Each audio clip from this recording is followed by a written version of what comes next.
Bismillahirrahmanirrahim. Assalamualaikum warahmatullahi wabarakatuh.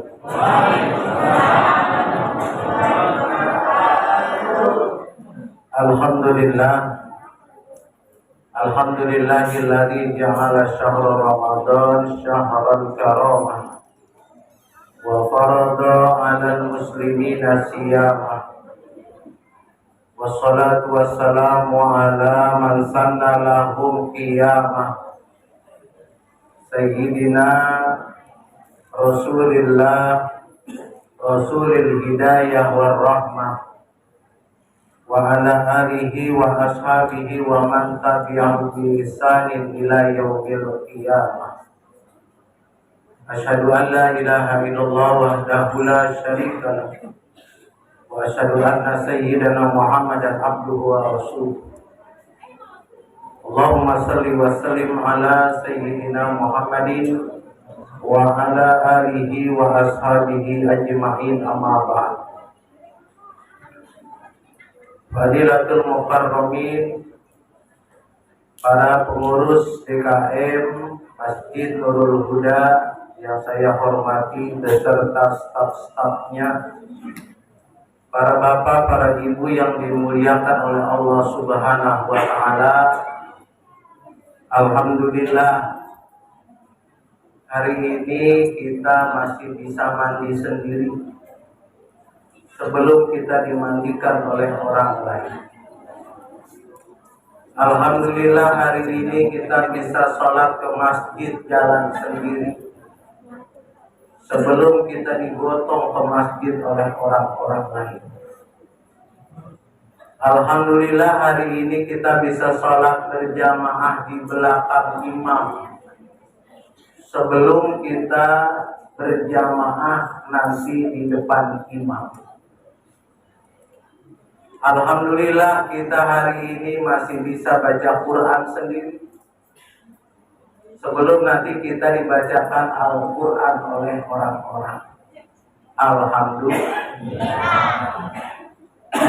Sehat walafiat, sehat panjang umur, kesehatan ada, walafiat. Kalau sehat nggak ada walafiat, belum tentu Bapak sampai ke sini. Tapi kalau ada sehat walafiat, bisa jadi kita sampai ke sini. Sehat saja belum tentu, mungkin kita ada di Kelapa Gading, mungkin kita ada di Jakarta Selatan, mungkin kita lagi jalan ke puncak. Tapi karena ada walafiat, sampai kita ke masjid ini. Alhamdulillah.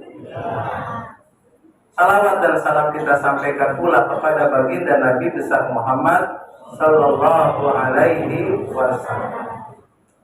Hari ini saya mendapatkan jadwal kultum di masjid ini dan diberi judul menggapai husnul khotimah. Serem nih, judulnya serem. Nanti di belakang mungkin ada yang bicara, Pak Ustadz bicara husnul khotimah, belajar mati. Emang Pak Ustadz sudah pernah mati?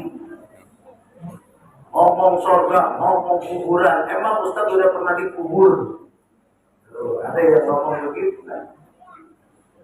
Maka kalau ada yang ngomong begini, kita balikin lagi, Pak, Bu, emang Ibu udah pernah tahu tai kucing? Tai kucing enak nggak? Nggak enak. Emang Ibu udah nyobain? Emang Bapak udah nyobain? Nggak mesti nyobain dulu baru cerita. Masalah kuburan, masalah mati mah udah banyak diceritain oleh Al-Quran. Hadis Nabi sudah menceritakan bagaimana Al-Quran juga mendukung cerita-cerita tentang akhirat, cerita tentang alam kubur. Kalau kita bicara masalah husnul khotimah, husnul khotimah itu artinya meninggal dalam keadaan baik. Husnul artinya baik, khotimah penutupan. Artinya yang dimaksud dengan husnul khotimah itu kita meninggal dalam keadaan baik. Al-mautu wahidun wa asbabuhu kasiratun. Dengar ini, jangan ngedip kalau saya lagi ceramah. Ini serius. Al-mautu wahidun wa asbabuhu kasiratun. Mati itu cuma satu, tapi asbabuhu kasiratun, sebabnya banyak. Ada orang lagi nyender Pak, meninggal. Ada yang lagi selonjoran, meninggal. Ada lagi dengerin ceramah, meninggal. Itu yang nyender hati-hati. Yang selonjoran hati-hati. Tapi di dalam hal ini kematian karena misteri, kita kepengen husnul khotimah, ada ayat Al-Quran, surat Al-A'raf. Allah Subhanahu wa Ta'ala memberikan doa supaya kita husnul khotimah. Apa doanya?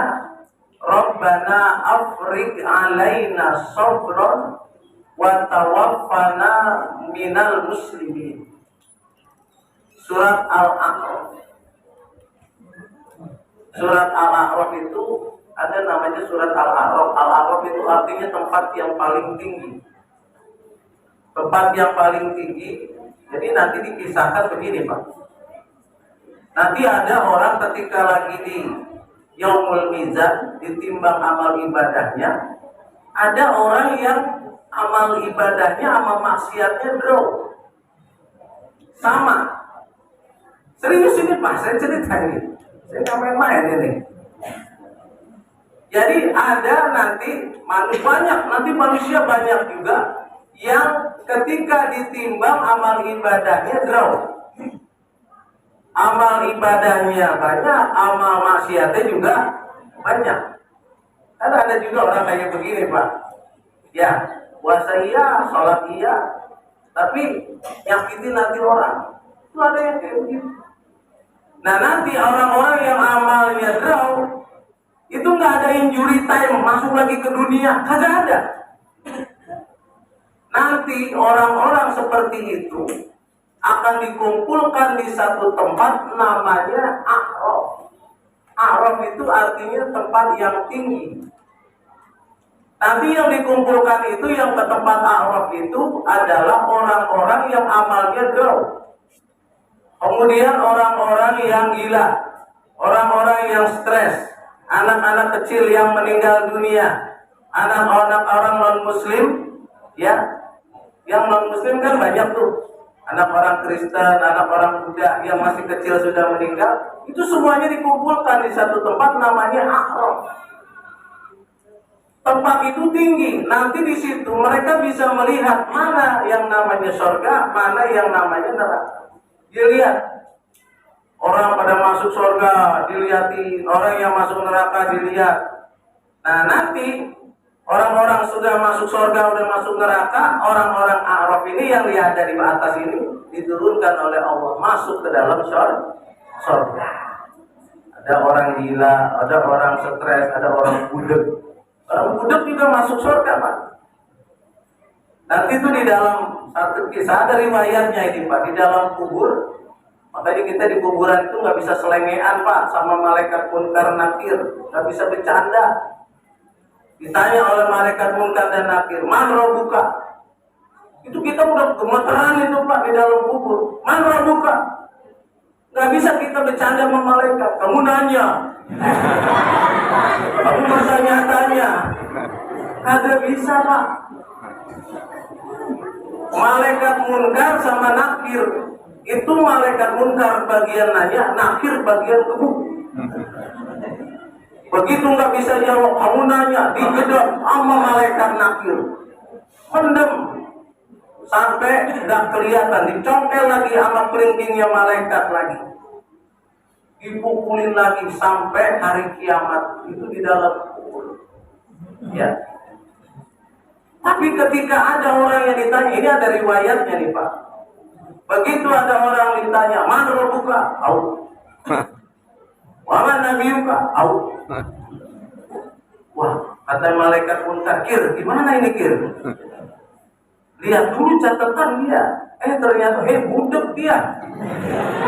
Dia gimana nih Kir? Ya udah masuk surga. Tuh. Maka orang-orang yang budek nanti masuk surga. Maka bapak ibu kalau pengen masuk surga jadi orang budek aja. Iya. Ini ada riwayat. Orang-orang kayak begitu, orang gila, orang stres itu tidak ada hukum taklif ya. Maka dikatakan Umar bin Khattab mengatakan al-qabru bahrun nadamah. Al-qabru kuburan itu bahrun nadamah. Lautan penyesalan manusia. Nanti saya, bapak, ibu semuanya itu di dalam kubur menyesal semuanya. Kenapa ketika lagi bulan suci Ramadan gak maksimal? Kenapa tarawihnya masih banyak yang bolong? Kenapa tadarusnya tidak maksimal? Semuanya akan menyesal.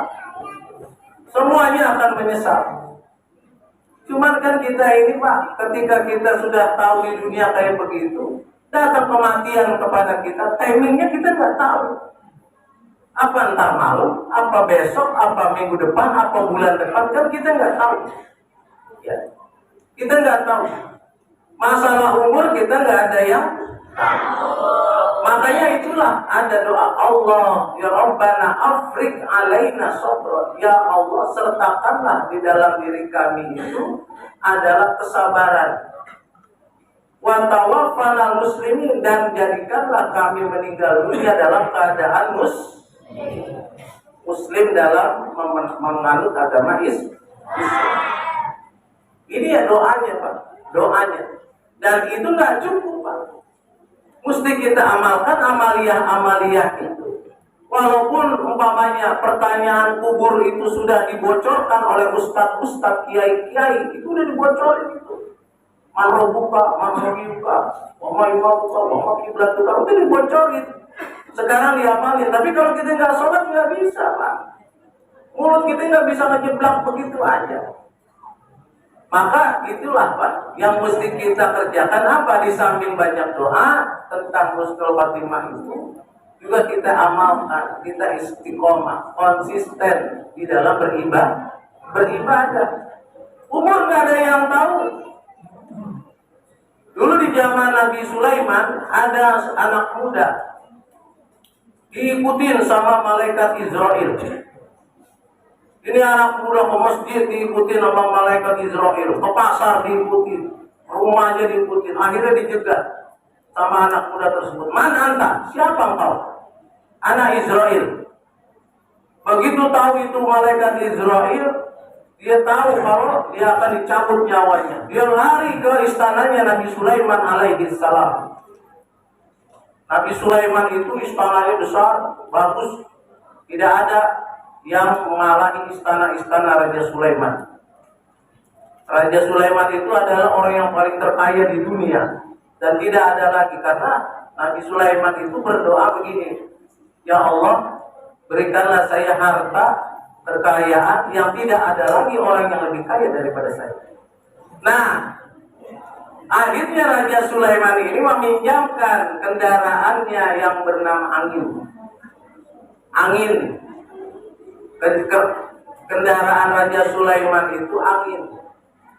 Dipinjam ini. Ya Sulaiman, aku pinjam sebentar. Mau kemana? Saya mau ke India. Ke India. Oh iya, silakan. Begitu sampai India, naik angin karena cepatnya. Di India udah nongkrong malaikat Israel. Dicabut nyawanya sama malaikat Israel. Dari Palestina ke India. Raja Sulaiman akhirnya tahu, bilang kepada malaikat Israel, ya Israel kenapa nggak di sini aja tadi? Kata malaikat Israel, ya Sulaiman, hari ini jadwalnya dia mati. Cuman meninggalnya harus di India. Saya lagi mikir dari pagi dia kapan ke Indianya nih. Ternyata minjam kendaraan sampai ke India. Tuh. Jalan Allah itu mah, Allah maha kreatif. Ajalnya gini, makanya jangan bilang, coba tadi jangan pergi.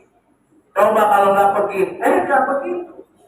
Emang udah jalannya, emang sudah ajalnya sampai di situ. Ya, kita nggak tahu. Ada yang masih muda sudah meninggal, ada yang udah aki-aki disumpahin mati kagak mati-mati. Karena belum ajalnya, karena belum ajalnya. Saya dibilang, Ustaz, sehat aja nih, alhamdulillah sehat. Karena sakit ya, emang belum ajalnya saya sakit, belum sampai ajal itu artinya sampai. Karena saya belum sakit, ya belum sakit. Kalau saya udah sakit juga sakit. Bapak juga begitu. Karena Bapak belum sampai ajal wafatnya, maka Bapak panjang umur. Ya mudah-mudahan Bapak-bapak ini yang di sini semuanya yang terawih, saya doakan mudah-mudahan panjang umur. Dalam doa kepada Allah, saya doakan umurnya sampai 300 tahun. Ya, kebanyakan. Usah Pak Ustadz nyari teman reuninya, teman kongkonya kagak ada. Ya. Nah itulah, ya mudah-mudahan kita panjang umur ya, sampai aki-aki, sampai nenek-nenek ya. Kalau bisa masih aki-aki, masih nenek-nenek. Makanya ibu-ibu kalau di suaminya biar nggak cepat mati, jangan sering diomelin. Lagi makan diomelin, bang makan tuh bang. Makan sih makan, cuma enak. Akhirnya enak sakit mati. Makanya jangan diomelin. Biar sampai tua. Kan kalau nggak ada yang sampai tua ya Pak ya, sampai nenek-nenek, sampai aki-aki, ya enak ibadah juga. Sudah itulah apa yang namanya kematian, nggak ada yang tahu. Maka dahulu ada orang ahli ibadah. Sampai jam berapa ya? Kelamaan nih. Dahulu ada orang yang ahli ibadah, Pak. Ada orang ahli ibadah. Tapi dia itu di Lauhil Mahfuz dia ditulis namanya min ahlin nar. Ahli ibadah tapi ditulis oleh Allah min ahlin nar, ahli neraka. Malaikat lihat, ya Allah ini nggak salah, ada hambaku yang ahli ibadah tapi dia nanti masuk neraka. Ya, saya pengen tahu ya Allah. Silakan kalau kau pengen tahu kata Allah. Akhirnya malaikat ini turun ke bumi menjelma sebagai manusia. Begitu sampai di rumah orang yang ahli ibadah itu, Assalamualaikum, waalaikumsalam. Tuhan, saya mau nginep di sini 3 hari boleh? Oh boleh, silakan. Namanya orang ahli ibadah baik. Ya, husnuzon sama orang. Begitu sudah 1 hari dilihat ini orang ahli ibadah. Ini sholatnya bagus, ibadahnya sempurna. 2 hari, 3 hari, akhirnya malaikat ini frustasi, Pak. Gak ada satu kejanggalan, satu ibadah yang membuat dia masuk neraka. Akhirnya dia pamit sama orang tersebut. Tuhan, saya mau pamit, udah 3 hari di sini. Ya silakan. Begitu mau jalan dipanggil. Sini sebentar. Saya mau tanya, Anda ini malaikat apa jin? Kenapa Tuhan tanya begitu? Itu makanan saya yang sudah 3 hari saya sajikan gak dimakan-makan. Saya tanya, kok malaikat apa jin? Saya malaikat. Kenapa? Ada apa kok datang ke sini? Saya ingin memberikan 2 kabar untuk kau. Yang pertama kabar baik, yang kedua kabar buruk. Kabar baiknya apa? Kabar baiknya aku bersyukur bertemu dengan engkau yang ahli ibadah. Lalu kabar buruknya apa? Kabar buruknya engkau itu di Lauhil Mahfuz min ahlin nar, ada tulisannya min ahlin nar, ahli neraka nanti. Apa kata orang yang ahli ibadah itu? Alhamdulillah, alhamdulillah. Kalau memang Allah itu ridho saya itu masuk ke neraka, maka saya ridho. Saya ridho. Alhamdulillah. Malaikat tambah puyeng lagi. Allah busung bala gue nih. Akhirnya itu malaikat balik ke Lauhil Mahfuz bertemu dengan Allah. Ya Allah, saya ini gak bisa pikir itu hambamu itu yang katanya ahli ibadah, dibilangin sama saya itu min ahlina, ternyata dia ucapkan alhamdulillah. Alhamdulillah. Lalu kata Allah, kenapa? Ya kan dia ahlina. Oh, coba kau lihat di Lauhul Mahfuz. Begitu dibuka lagi catatannya, sudah berubah. Yang tadinya ahli nar berubah menjadi ahli jannah, ahli surga. Ya Allah, kenapa berubah? Ini berubah takdirnya karena dia mengucapkan alhamdulillah. Tuh, alhamdulillah, maka aku rubah takdir. Makanya takdir itu ada yang mubrom, ada yang takdir mu'allaq. Takdir mubrom, takdir dari sananya bapak laki-laki, ibu perempuan. Ibu bisa melahirkan, bapak nggak bisa melahirkan, bapak nggak menstruasi. Itu namanya takdir mubrom. Tapi kalau takdir mu'allaq itu bisa berubah.